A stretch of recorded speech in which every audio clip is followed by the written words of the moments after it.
Assalamualaikum warahmatullahi wabarakatuh. Kami dari kelompok 3 pada mata perkuliahan akuntansi syariah dengan dosen pengampu Ibu Arini SEMAK AKCA. Adapun anggota dari kelompok 3 ini yaitu dengan saya sendiri, Ananda Permata Estisika dengan NIM 2562201085 dan Arif Faluki dengan NIM 2362201039. Pada kesempatan kali ini, kami akan menjelaskan materi mengenai akad salam. Apa sih yang dimaksud dengan akad salam? Akad salam adalah salah satu jenis transaksi jual-beli dalam keuangan syariah yang memiliki karakteristik unik, yaitu dengan pembayaran penuh di muka oleh pembeli, sementara penyerahan barang pesanan baru dilakukan di kemudian hari oleh penjual. Nah, secara bahasa, salam berasal dari kata as-salaf yang berarti pendahuluan yang merujuk pada penyerahan uang di muka. Nah, menurut para ahli fikih juga menyebutkan al-mahawij yang berarti barang-barang yang mendesak karena sifatnya sebagai jual beli yang mendesak meskipun barang belum ada di tempat saat akad. Salam didefinisikan sebagai transaksi jual beli di mana barang yang diperjualbelikan belum ada ketika transaksi dilakukan dan pembeli melakukan pembayaran di muka sedangkan penyerahan barang baru dilakukan di kemudian hari. Menurut PSAK 103 mendefinisikan sebagai akad jual beli barang pesanan dengan pelunasan oleh pembeli pada saat akad dan pengiriman di kemudian hari oleh penjual.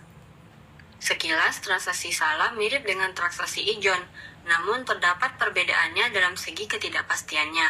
Akad salam ini didefinisikan sebagai transaksi pembayaran di muka dan penyerahan barang di kemudian hari, dengan spesifikasi, harga, dan waktu penyerahannya jelas dan disepakati, sehingga diperbolehkan oleh syariah karena menghindari gharar atau ketidakpastian.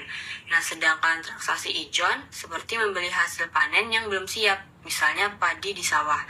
Nah, dengan jumlah dan kualitas yang tidak pasti sehingga mengandung ketidakpastian atau gharar, dapat merugikan salah satu pihak dan transaksi ini dilarang oleh syariah. Nah, adapun jenis pada akad salam dibagi menjadi dua. Yang pertama salam biasa, yaitu transaksi jual beli tunggal di mana pembeli membayar di muka dan penjual menyerahkan barang pesanan di kemudian hari sesuai dengan kesepakatan. Nah, yang kedua ada salam paralel, yaitu melaksanakan dua transaksi salam, yaitu antara pembeli dan penjual serta antara penjual dan pemasok. Hal ini terjadi ketika penjual tidak memiliki barang pesanan dan memesan pada pihak lain untuk menyediakan barang pesanan tersebut. Dibolehkan asalkan akad kedua tidak bergantung pada akad yang pertama. Selanjutnya, sumber hukum dari akad salam. Yang pertama, bersumber dari Al-Quran yang terdapat pada Quran Surah Al-Baqarah ayat 282 dan Quran Surah Al-Ma'idah ayat 1. Yang kedua, Al-Hadis yang terdapat pada hadis riwayat Bukhari Muslim dan hadis riwayat Ibnu Majah. Nah, akad salam ini memiliki 3 rukun salam. Yang pertama pelaku yang terdiri dari penjual dan pembeli, lalu yang kedua objek akad yang terdiri dari barang yang diserahkan dan modal salam, dan yang ketiga ijab qabul, yang dimana didefinisikan sebagai pernyataan dan ekspresi saling ridho di antara pihak-pihak pelaku akad yang dilakukan secara verbal, tertulis, melalui korespondensi, atau menggunakan cara-cara komunikasi modern lainnya. Nah, untuk ketentuan syariahnya sangat ketat untuk menghilangkan gharar atau ketidakpastian. Dari segi modal salam, seperti harus diketahui jenis dan jumlahnya, berbentuk uang tunai, dan diserahkan ketika akad berlangsung. Jadi tidak boleh adanya utang atau pelunasan piutang. Nah, dari segi barang salam, seperti harus dapat dibedakan dengan spesifikasi yang jelas, itu kualitas, jenis, dan ukurannya. Dapat dikuantifikasi, yaitu ditakar atau ditimbang, dan waktu penyerahannya harus jelas. Nah, selanjutnya yaitu kualitas barang.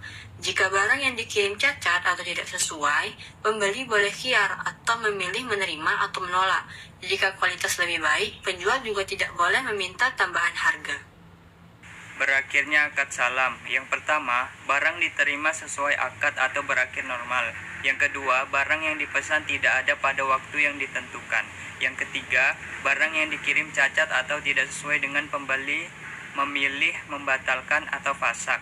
Yang keempat, pembatalan mengakibatkan pengambilan modal salam yang telah dibayarkan kepada pembeli. Penyelesaian dan pembatalan akad salam dalam pembeli. Perlakuan akuntansi jika penjual gagal memenuhi kewajiban.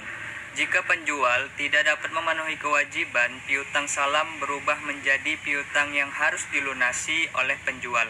Pembatalan dimungkinkan untuk sebagian atau keseluruhan barang pesanan. Yang pertama, pembatalan sebagian atau keseluruhan. Piutang salam yang tidak dipenuhi berubah menjadi piutang lain-lain kepada penjual. Adapun jurnalnya, piutang lain-lain penjual pada piutang salam. Yang kedua, denda. Denda hanya dikenakan pada penjual yang mampu tetapi sengaja lalai. Denda diakui sebagai sebagian dari dana kebajikan. Jurnalnya, dana kebajikan kas pada dana kebajikan pendapatan denda. Perlakuan jaminan jika hasil penjualan jaminan lebih kecil dari piutang. Jika pembeli menjual jaminan dan hasil lebih kecil dari nilai piutang salam, selisihnya diakui sebagai piutang kepada penjual. Jurnalnya, kas dan piutang lain-lain penjual pada piutang salam. Pelakuan jaminan jika hasil penjualan jaminan lebih besar dari piutang. Jika hasil penjualan lebih besar dari nilai piutang salam, selisihnya menjadi hak penjual dan dicatat sebagai utang penjual. Jurnalnya, kas pada utang penjual dan piutang salam. Akuntansi akad salam dari sisi pembeli. PSAK 103. Pembeli atau al-muslam mencatat modal yang diserahkan sebagai piutang salam. Perlakuan akuntansi ini mencakup pengakuan, pengukuran, dan penyelesaian piutang. Pengakuan piutang salam atau modal kas diakui saat modal dibayarkan. Diukur sebagai jumlah yang dibayarkan. Jurnalnya, piutang salam pada kas. Pengukuran modal non-kas diukur sebagai nilai wajar. Selisih antara nilai wajar dan nilai tercatat aset non-kas diakui sebagai untung atau rugi saat penyerahan. Jurnalnya, piutang salam, kerugian keuntungan pada aset non-kas. Penerimaan barang sesuai akad. Barang dinilai sesuai nilai yang disepakati dalam akad. Jurnalnya, aset salam pada piutang salam. Penerimaan barang kualitas rendah diukur sesuai nilai wajar saat diterima. Selisihnya diakui sebagai kerugian salam. Jurnalnya, aset salam, kerugian salam pada piutang salam. Penyajian. Pembeli menyajikan modal usaha salam sebagai piutang salam. Piutang yang gagal dipenuhi penjual disajikan terpisah sebagai piutang lain-lain penjual. Persediaan atau aset salam diukur sebagai nilai terendah antara biaya perolehan dan nilai bersih yang dapat direalisasikan.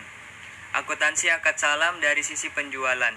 Penjual atau muslam ilaihi mencatat modal yang diterima dari pembeli sebagai kewajiban salam atau utang dalam. Pengakuan kewajiban salam diakui saat penjual menerima modal usaha salam.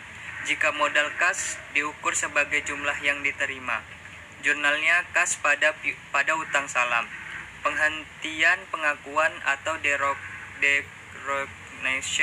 kewajiban salam dihentikan pengakuannya pada saat penyerahan barang kepada pembeli dengan pengakuan pendapatan penjualan. Jurnalnya, utang salam pada penjualan. Pengukuran persediaan akhir periode. Persediaan diukur sebagai nilai terendah antara biaya perolehan dan nilai bersih yang dapat direalisasi. Jika NRV lebih rendah, selisihnya diakui sebagai kerugian. Akuntansi salam paralel dalam penjualan. Salam paralel melibatkan dua akad salam. Penjual dalam akad pertama bertindak sebagai pembeli dalam akad kedua atau kepada pemasok. Keuntungan atau kerugian diakui saat penyerahan barang kepada pembeli akhir. Yang pertama, pembeli akhir membayar modal salam kepada penjual. Yang kedua, penjual perantara menerima utang salam menggunakan dana untuk membeli dari pemasok atau mencatat aset salam. Yang ketiga, pemasok menerima utang salam dari penjual. Pencatatan keuntungan atau kerugian salam paralel Selisih antara jumlah yang dibayar oleh pembeli akhir atau utang salam dan biaya perolehan barang pesanan atau aset salam diakui sebagai keuntungan atau kerugian saat penyerahan. Jika biaya perolehan besar utang salam maka rugi. Jurnalnya untung salam pada kerugian salam pada aset salam. Jika biaya perolehan kecil dari utang salam maka untung. Jurnalnya utang salam pada aset salam dan keuntungan salam. Kesimpulan dan saran. Kesimpulan akad salam. Yang pertama, definisi dan syarat akad salam adalah jual beli pesanan dengan pembayaran di muka. Syarat utamanya adalah spesifikasi barang, kualitas dan waktu penyerahan harus jelas untuk menghilangkan gofar. Yang kedua, akuntansi pembeli atau piutang salam. Modal diakui sebagai piutang salam. Jika barang diterima kualitas rendah, selisihnya diakui sebagai kerugian salam.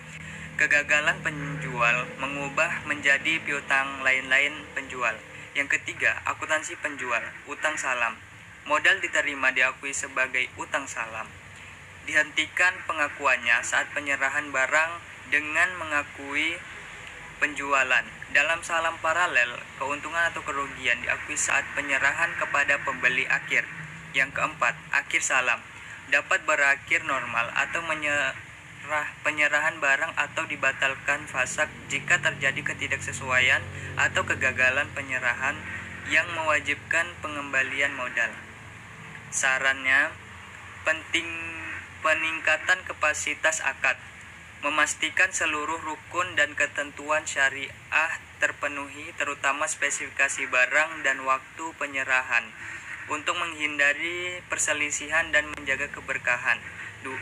Pengakuan implementasi PSAK, memperkuat pemahaman dan penerapan PSAK 103 secara konsisten, khususnya dalam pengukuran modal non-kas dan perlakuan akuntansi salam paralel.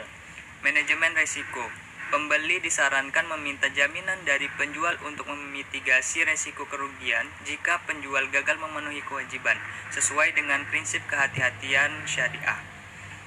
Demikian hasil presentasi yang dapat kami sampaikan. Saya akhiri.